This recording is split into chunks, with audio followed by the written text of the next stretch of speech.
everyone. This is Annie. And Gail. And this is Heroes and Zeros, a true crime podcast.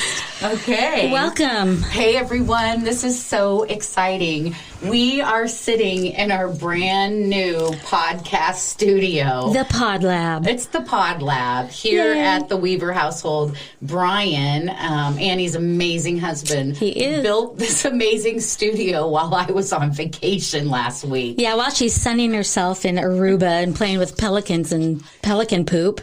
Close. It's flamingos. Oh, shoot. Flamingos. Once in a while, I call them penguins. So it's well, the same there thing. you go. But yes, he built this amazing studio. Annie then totally decked it out with soundproofing and adorable decor. And then on top of it, Brian also orders this amazing new studio equipment. What is it again, Annie? Roadcaster Pro. Oh, we love it. And it's designed specifically for podcasters. Oh my gosh. Brian Weaver, We know love you're you. listening. We love you. So much. All right. Well, Annie. Yes. Let's get started today. Are you ready? All right, let's do it. Okay. Well, I have a question for you. Yep, sure. Okay. Where were you in 2014? I know. It's hard, right? 2014, I was doing photography in Winterset. 7 years ago. Were you living in Winterset then? Uh-huh. Okay, so here in the Midwest in Iowa, it's really not that long ago when you think about it. No, it isn't. Wasn't. No. You know, so you were living in Winterset. You were a photographer at the time, pro photographer. What were you doing photography-wise? Mostly seniors, but portrait photography. Okay. Awesome. I was living in Phoenix. I was co-CEO of a company. Cool. Lots of stress. I'd begun hacking. So those are some hacking. Hacking, okay. I didn't know what hacking was, but sometimes I get a little twang. So hiking. I began hiking mountains. Oh, really? That's what you meant to say was hiking? Yes. Oh. I'm like, I don't know if I would announce to the world that you were like a computer hacker, but okay, we're going to go with it. For all of you that turned into true crime and you're hearing a comedy act, welcome. Okay, so going back to it, yes, 7 years ago, not very long ago, and it may refresh to everybody that's listening their memories, your memory and mine, some of the things that were happening in 2014. Okay. Refresh it. All right. First of all, the ALS Ice Bucket Challenge was taking place worldwide. I remember that. Yep. Remember that? Yep. Brought a lot of awareness. And I remember I did a video. Did you do a video? I did not. I did one. It was very cold. Of course you did. Absolutely. And I kind of did a takeoff of break dancing where she pulls the string on the water and it comes down. It was interesting. Gosh. It was interesting. If I were to do that, that's what I would want to do. I love that. Yes. Also, during 2014, we had the Ebola outbreak. Mm-hmm. Yes. Now, I think that's interesting. That begun because, of course, just recently in 2020, we had the COVID-19 outbreak, right? So Ebola had outbroke in 2014. And you may also remember that in Nigeria, of course, Africa, a school of girls were kidnapped. I do remember that. Yeah, I do too. Well, guess what, though? What? There was another gruesome event that also took place. And I had never heard of this. And as I was researching, I stumbled across this, and it truly blew my mind, Annie, as it's so barbaric. It was such antiquated crimes and such antiquated thinking, and yet it was only 7 years ago. In 2014. So in March of that year, of 2014, the discovery of a forest and caves, and when I say caves, I really mean some dungeons. They were uncovered, they also in Nigeria, just like these girls were. I was going to ask where. Yep, in Nigeria. And this time it was in the third largest city in Nigeria. They have over 6 million people, to kind of give you a little background of how many people, right? Cramped. And it also is the capital city, and it was discovered, these forests and these caves in March of 2014. It was discovered in Ibadan, which is in the southwestern state of Oyo. So all in Nigeria, part of the states in Nigeria, and then the city of Ibadan. Yep, absolutely. So the discovery of this house of horror, or later was dubbed and is now known as the forest of horror really included rotting bodies and skeletons in abandoned buildings. It included reports, and now I read reports anywhere from 8 to 10 to 15 to 20. Okay, so let's say from 10 to 20 people had been found shackled together in irons. Holy crap. Or chains. They were, being starved and were waiting execution. Holy cow. Reports also share that there were hundreds of skulls and other body parts. Was this like war crimes or anything? Had nothing to do with... No. It's just, that's why it's so barbaric, and that's why it caught my attention so much, is that, again, 7 years ago. Yeah. You would have think this taken place, and as we go through, and we keep going through, you'll be so shocked at some of the other things that happened, too, that, again, you can't believe this is in our world just 7 years ago. Right. Absolutely. So they found hundreds of skulls. They found other body parts scattered around the grounds. And the discovery does remain now one of Nigeria's most horrific, what they call kidnappers' den of all time. Like human trafficking, sex trafficking type of thing, or torture. Oh my gosh. Kidnapping, rape, you name it. Okay. Horrific. So on March 22nd in 2014, this horrific and grisly scene was discovered. Now, there are a couple reports on how it was found. One report said that some young men overheard a man crying for help from inside a building along a busy Lago Ibadan expressway. However, more credible reports, including the BBC, report that one or more commercial motorists, I've been in Asia. A lot of taxis are motorcyclists. So you jump on the back of jump on the back of a motorcycle, right? So when I say commercial motorcyclists, I'm assuming, I'm not sure for sure, but that's like a taxi motorcycle, right? Or they're doing commercial deliveries on taxis, right? Or on motorcycles.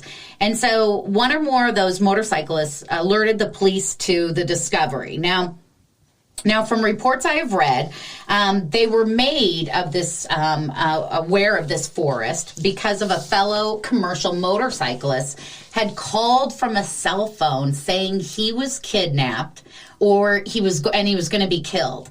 And others say that several motorcyclists were missing under suspicious circumstances, and they stumbled across this forest after complaining to police for years. So there's a lot of different ways, but it sounds like the reason it was eventually discovered was a persistent commercial motorcyclist who, from what I hear, his buddy had a secret cell phone that he didn't give the kidnappers and was calling him and saying, I'm underground. Oh my God. Remember the caves? And they just ignored all the other reports? I have a feeling that it is not the safest place to visit or live in from all my research. So, yes. So you can't trust the law enforcement to actually be there for you, I'm not sure that I would on this one. No. Yep, absolutely. So it wasn't restricted to just men or women, it was just anybody? Well, I'm glad you asked, because the discovery came with findings including children and adults' clothing, household items such as rugs and mats, wallets, travel bags, clothes and footwear. Holy cow. Children's toys, ATM cards, driver's license, and even passports. So I imagine it was all for money that they would kidnap these people, or maybe the fun of torture. I'm just going to let you tell the story then. Well, the more gruesome discoveries, Annie, though, were, yes, those were already gruesome to know they found children's toys and clothing and, passports and everything of someone that was somebody's belongings. Right. But the more gruesome discoveries really included butchered body parts from tongues to breasts to vaginas. Oh my gosh. Decomposing bodies, skeletons, chains. They said charms. So I'm going to go into that in a minute too. But also concrete slabs for rape, torture, and killing Oh, my gosh. Witnesses reported swarms of flies and an overpowering stench in the area. However, some of the most gruesome findings were the malnourished, emaciated human beings looking like living skeletons who were all shackled and waiting to be executed. Oh, my gosh. You know, some of what happened inside the building within the forest may never be known. And I shouldn't say buildings. However, one survivor shared that he watched 2 men slaughtered like cows right in front of him. Another survivor named Ottawell, now he did not reveal his full identity. He was in shock at the time when he shared this. He was or is a high school IT teacher. So again, this all sounds like it's in a third world country. We're talking, this is an IT teacher in high school.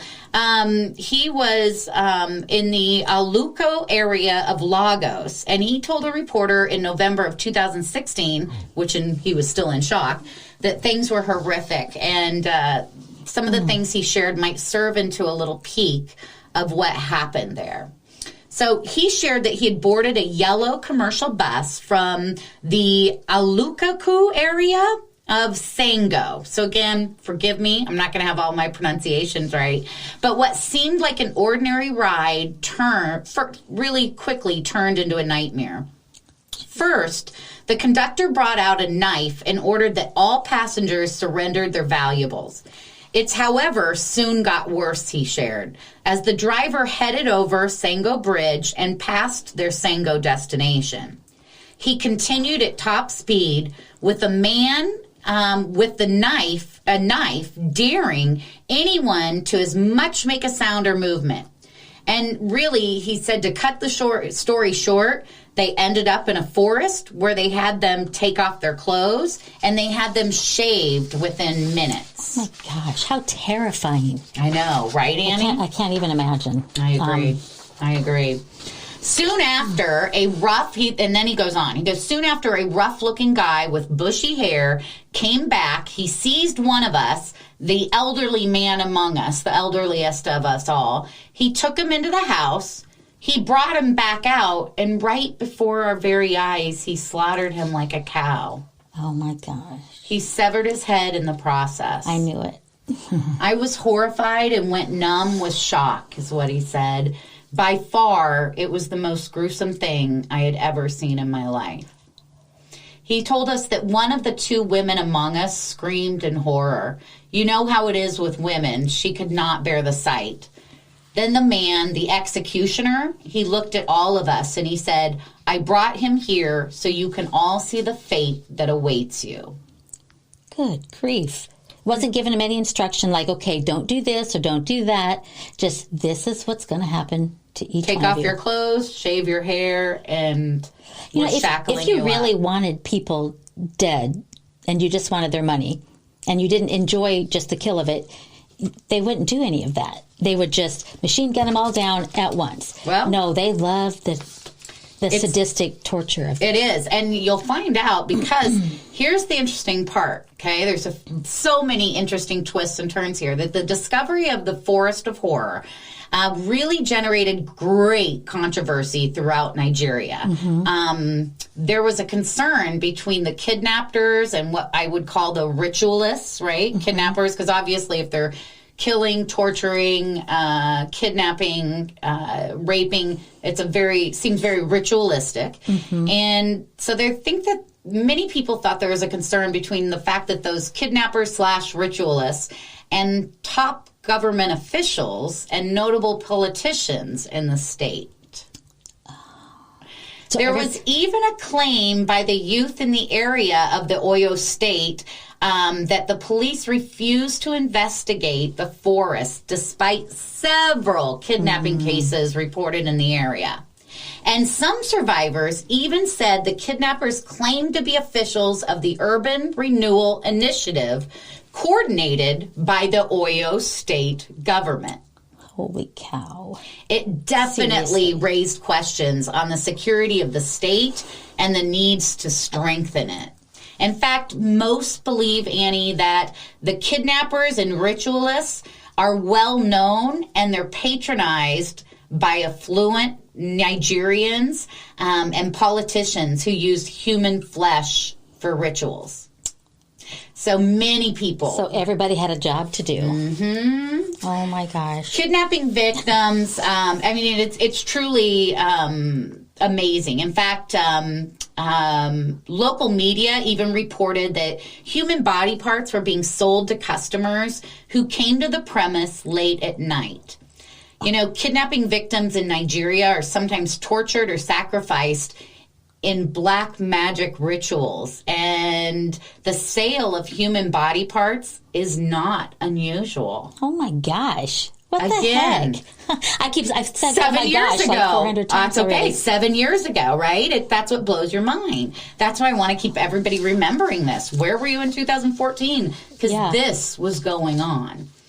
Now, in an opinion piece by Kayode Kedefi, he shares that the confirmation of the reality of this cannibalistic subculture that we've always known to exist among us. He goes on to say, the development is just a reminder of the ever-existing, if not growing, culture of ritual killings in our country.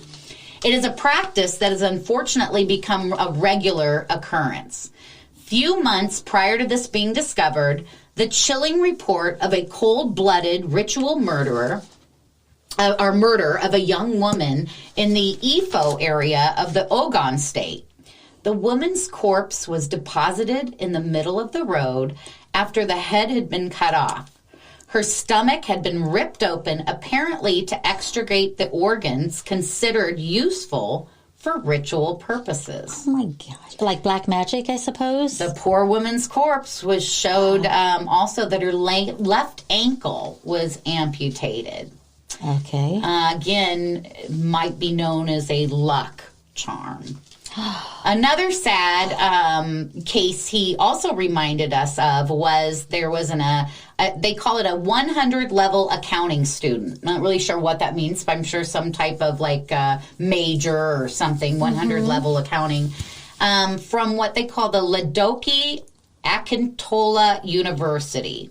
Okay. And this woman was declared missing for a few days, only for her corpse to be found behind a popular guest house in June of 2013. And again, the reason I'm sharing this is that many parts of her body, including her brain, her vagina, her breasts, have been removed by her killers. I don't even know how you would do that.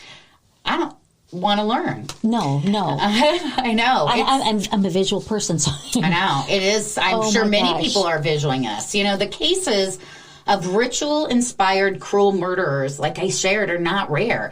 Apart from proven murder cases, there are also numerous incidences of sudden disappearances where victims were never seen or heard of again. Katifi also says the problem is far more rampant than we used to envision. The truth is, in almost every major market in the country, there is a thriving underground market that runs parallel to it, which specializes in the purveyance of human body parts. I'm going to say that again. Holy He says crap. That the truth is, in almost every major market in the country, there is a thriving underground market that runs parallel to it, which specializes in the purveyance of human body parts. What the F? These range from head, hearts, brains, tongue, to the breast, men's private parts, you name it. Because these items are purveyed in like virtual markets rather than the real market, right? Though the physical location may be the same as the virtual, the uninitiated who want to purchase them for whatever reason. So let's say I tried to purchase them, but I really don't know how, but I figured out how. They may, be prowling the market from morning till night without seeing anything to buy, because without the use of coded language and signs, the dealers that deal these human body parts won't budge an inch, even if they have full stocks of contraband human parts and they pay tons of money. Unless they know the coded language and signs, most dealers will only sell to accredited agents. Again, think about what this gentleman's telling us. Accredited agents of of the go-between of selling human body parts. Okay, they're for sale for whatever reason a person would want to buy them, but there's some underground secret coded language that they have to use in order for them to be basically accredited to purchase. Otherwise, you could be, I don't know, CIA. Correct. For whatever they call them in Nigeria. Now, the practice of these ritual killings that you had asked, why yeah. is in it's really tied to the belief that these human parts are vital ingredients for money-making rituals or acquisition of some mystical powers. Some politicians also patronize the human parts black market for the latter purpose. They think that they'll give it some mystical powers and make some money. It truly is an indictment of Nigerian moral character that despite the proliferation of churches and mosques, this illicit practice of callous killings of fellow beings for envisioned selfish gains, he says that just keeps soaring. Now, really, the strange belief that human body parts could be used to procure money in some supernatural way or procure electoral advantage or obtain some superhuman feat in any way is a belief really rooted in outright ignorance. That's what I was thinking. Unfortunately, though, it is this irrational belief itself that is sustaining the market rather than the potency of the ritual. That was exactly what I was thinking, that the irrationality of this, the whatever you want to call it, the black magic, the rituals of their own religion, I don't know. Yeah. But it's pure fucking crazy. It's pure superstition thriving on a lack of enlightenment. Okay. Now, he also goes on to share that many perpetrators, this guy wrote a great a piece about this, and he goes on to share that many perpetrators of this horrifying practice have been arrested, prosecuted, sentenced to long-term imprisonment or death. Many have been executed to serve as a deterrent to others. And yet it still keeps happening, right? Exactly. The fact is that the problem remains intractable only goes to prove that the best approach to eliminate this wickedness should not be restricted to just legal alone. More importantly, it really shows the need for proper education and enlightenment. Yeah. Once people are made aware of the fact that dead human body parts would simply decompose if they have no inherent powers in them, and that nobody would get rich or obtain any power by making use of these parts in some godforsaken primitive rituals, the practices would eventually disappear. Yeah. You would hope. You would hope. Right. So it's really amazing to me. I'm kind of speechless. I was too. Why do you think that I ended up picking this as one of my very first stories to write about? Because it, again, blew my mind away of the archaic beliefs and thinking just 7 years ago. And I know I've read reports since this that, there'll be a story I'll find that says, 2 years after this, they found somebody else, or a month after this, they found another den. So it is, I'm not sure where we're at today, 7 years later, but I know it was still a problem 4 years ago, right? So, absolutely. Gosh. Now, the Oyo State governor, his name is Ebola. I don't think that's right. It's not Ebola. It's Abiola. Abiola? Abiola, I don't know. Ajumobi. I'm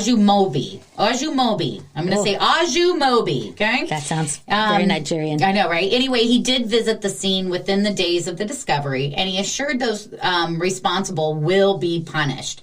He was quoted saying, "Those behind this dastardly act will be punished by God. We, too, will punish them when we get them." And the police commander in Indabawa, it wasn't easy to get the names here, I bet. Told outlets, "Our men have taken over the entire forest and for an immediate probe into this horrific discovery." Now, the entire forest consisted of abandoned buildings and was adjacent to a plastic manufacturing factory. And the main building was believed to have been an abandoned construction company site. And besides the building, there was hundreds of caves or dungeons that were also discovered, both to hold kidnapping victims, but also to hide the perpetrators.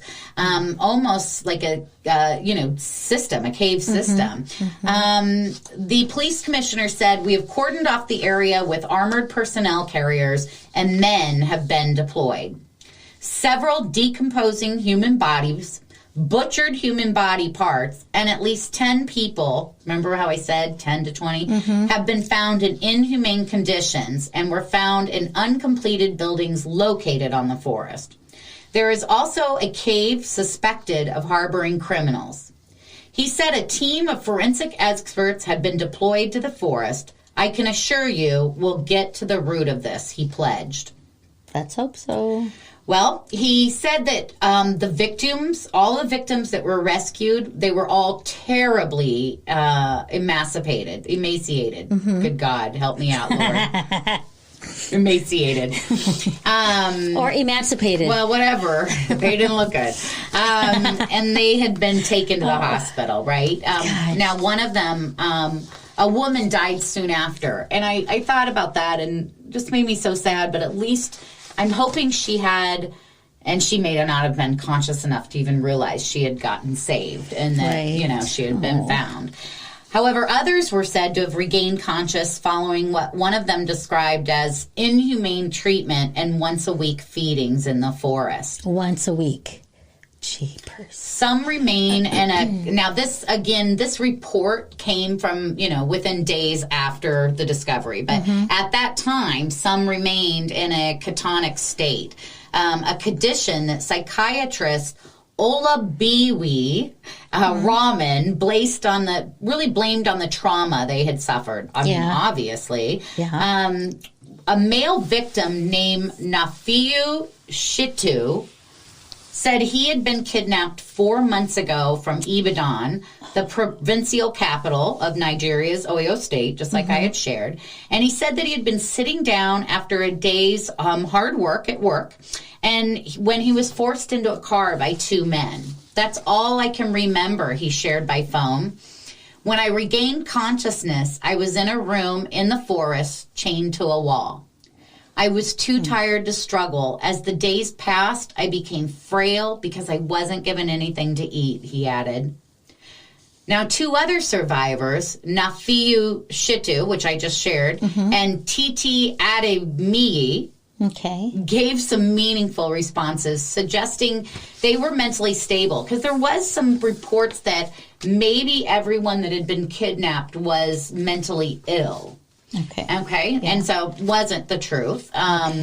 Going back to that first gentleman that said he was in the room, he said, "I am a native of Ibadan, living in Foko and Olodo area of Ibadan. I sold pile medicine, P-I-L-E, pile? P-I-L-E? Mm-hmm. I don't really know what kind of medicine that is. I sold pile medicine to people in the city. I was doing business one day, and I was kidnapped 4 months ago.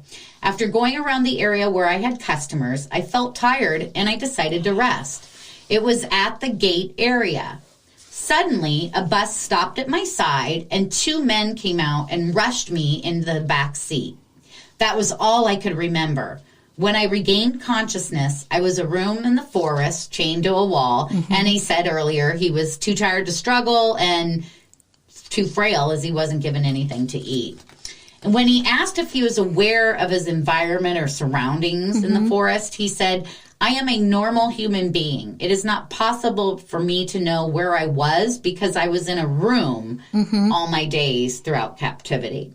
He said, though, he was not the only one in that building, adding that people passed by it regularly as he heard conversations. Now, the other person, one of the other survivors, Titi Adelini, was 45 years old and said, "I live at Awolowo compound in Okibola, Ibadan. I am not mad," because again, they were really trying to help everyone understand they weren't crazy. They weren't mentally ill. I am not an old woman. 2 months ago, or that they were old and useless, right? Yeah. 2 months ago, I was in front of our house when some men grabbed me and said I was under arrest. Before I could protest, I was put in a bus and driven away. We did not go to any police station, and I still don't know how we reached the bush. However, I did have money with me, but they took it. I am 45, but in the few months I spent there, I aged quickly for the lack of care. We were fed once in a week. Wow. So I wonder if these people were targeted. They didn't just happen to drive by. It seems like they must have targeted the people that they were going to abduct. Because yes, I also think there were crimes of opportunity, though. It seems like when people sat down or you know. But how would they just happen to be driving by, and maybe that's what they did. They just drove around, scoped out who was alone outside. And considering it's such a big market and that this is going on, I again, it's mind-blowing. And unfortunately, there was another woman. She was unidentified, but she also shared that she had just given birth less than a week ago, but she did not know where the baby was, that they had taken it. I'm saying really bad words in my head. I know, it's hard. Now, there were crowds of obviously, residents were extremely curious, and so they really besieged on the state hospital, Yematu, in the Oyo state capital, to see those rescued victims. The hospital had a hectic time controlling the crowds, who remained resilient for hours in their determination to see the victims. But they were prevented by security personnel to ensure that the victims had some privacy, and medical personnel attending to them obviously weren't distracted. And they were safe. That they wouldn't know the crowds were, there wouldn't be someone out there that was part of the group. People were pretty angry, Annie, though. As I shared, Governor Ajima Mobi and heads of security agencies were at the Forest of Horrors within days. And a woman was allegedly killed there after they arrived by a stray bullet during a clash between a policeman and some youths. The main entrance to the forest was cordoned off by police to prevent more residents from thronging the site, because not only did they besiege on the hospital, they also just flocked to the site to see what was going on. Most people flocked there to find missing ones that had been missing to try to see, right? Well, that's good that the people knew where this place was, because it kind of hurts business a little bit. Yeah, well, the main entrance to the forest, though, was cordoned off by police to prevent more residents from, going there. And it had been attracting crowds since the news broke just a couple days before. But the security agencies stopped people, and they had security agents, forensic experts, on-the-spot assessments of the forest. Amazing. But I will say that on the way there, the crowd would, they pulled over, the police convoy rioted. They yelled, the police are wicked. They called for justice. They had, the police stationed themselves in armored personnel carriers away from the entrance to prevent them getting hurt and from residents trying to enter. And of course, the governor urged residents not to take the law in their own hands. He promised to address the issue. And I'll talk about more of that law in your own hands in a minute. Ajimobi, though, was, he conducted he was part of, the governor was really part of the search that went all around the forest by security chiefs, and he truly said he was sad at what he called a man's inhumanity to his fellow man. Visibly moved by the gory sight at the forest were many people that had been held hostage by yet unknown kidnappers at the time. He called for a minute's silence, and he led prayers to the repose of the souls of those who died. The governor announced, he then re-announced, the governor, same guy, he announced the revocation. So he revoked the certificates of occupancy on the expansive forest. So someone owned that forest, and he revoked that. And they directed that the bush would be cleared and that the entire area would be combed by security agencies to fish out the perpetrators and bring them to book. He said, we came here with all the security chiefs. We have seen things for ourselves. It is surprising that such a thing existed here for a long time. Nevertheless, we will be taking the following actions. We'll revoke all the C&Es, right, the certificates of occupancy of the owners of the land, and the government is taking it over immediately. Okay? Then, the governor announced the revocation, so he revoked what they call the certificate of occupancies of the expansive forests, and he directed that the bush be cleared. He also pledged that the entire area would be combed by security agencies to really fish out the perpetrators and bring them to justice, right? Mm-hmm. He goes, we came here with all the security chiefs. We have seen things for ourselves, and it is surprising that such a thing existed here for a long time. Nevertheless, we'll be taking the following actions. We'll revoke all the certificate of O's, so the certificates of occupancies of the owners of the land, and the government is taking it over immediately. Then we will set up a panel of forensic experts. We will get to the root of this matter, and then we will find out those involved in the act.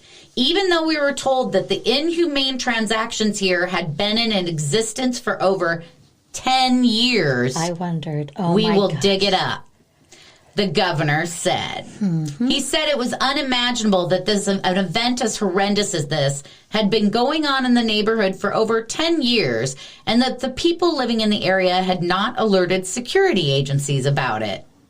Now, wait a minute. 10 years? And they had gone to police.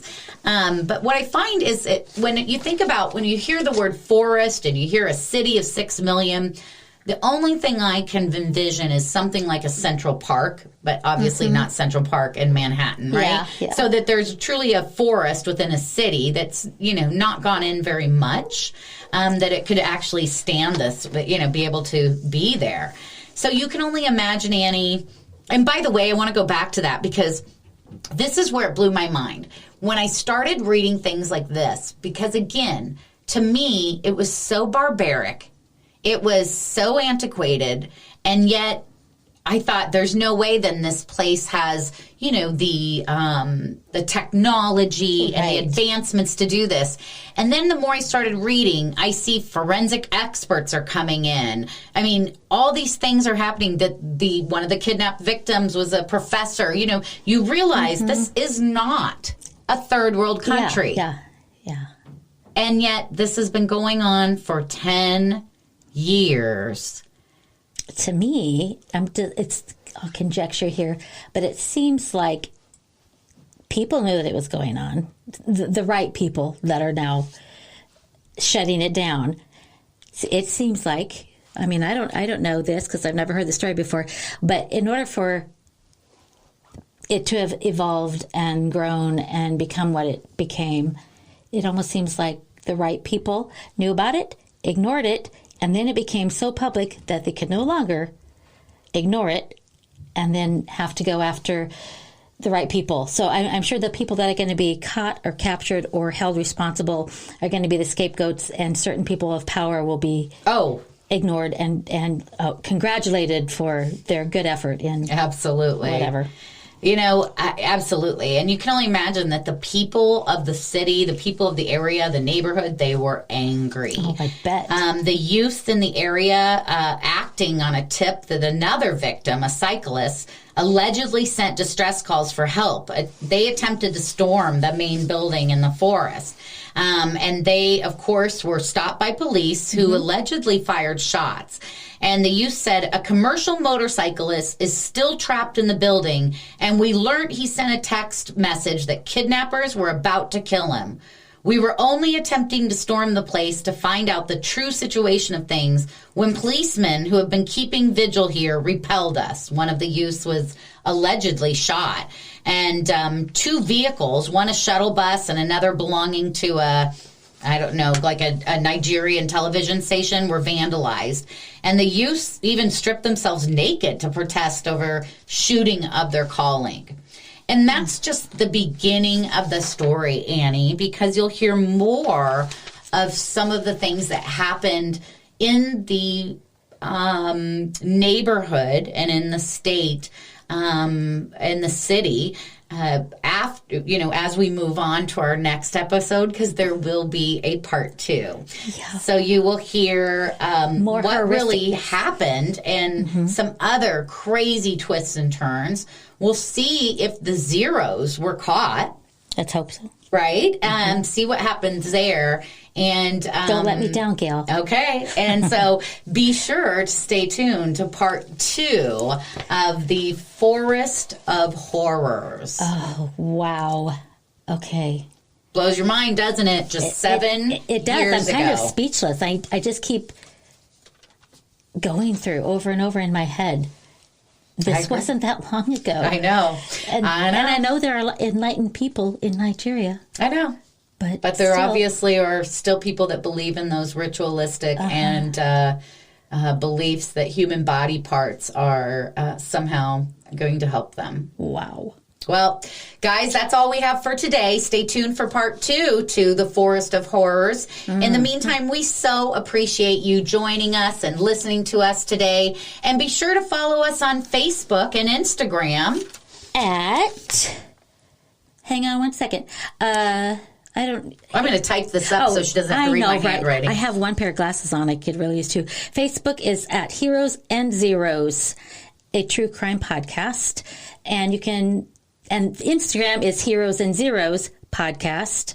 And you can check us out at our website at... Our website, of course, is www.heroesandzerostruecrime.com. Remember, Heroes, OESAND, and then Zeros, truecrime.com. You can also email us at heroes to zeros and more at gmail.com. That's heroes, the number 2, zeros, and more, A-N-D spelled out, at gmail.com. And don't forget, you can also donate to us. Oh, and speaking of donating, we have a new Patreon donor, Miss Amy Olson. Yay, Thank Amy! You. We love you, Amy. Amy. Amy, that means Amy subscribed, right? When you say she has a donor, so she subscribed for what? It's $1 a month. $1 a month. A simple thing that could buy us a cup of coffee before we talk about these horrible people. Absolutely. Amy, thank you. And we're excited for more of you to join in and subscribe for just $1 a month to listen to Annie and I. We want to thank you again for joining us, and we'll talk soon. Bye. Bye.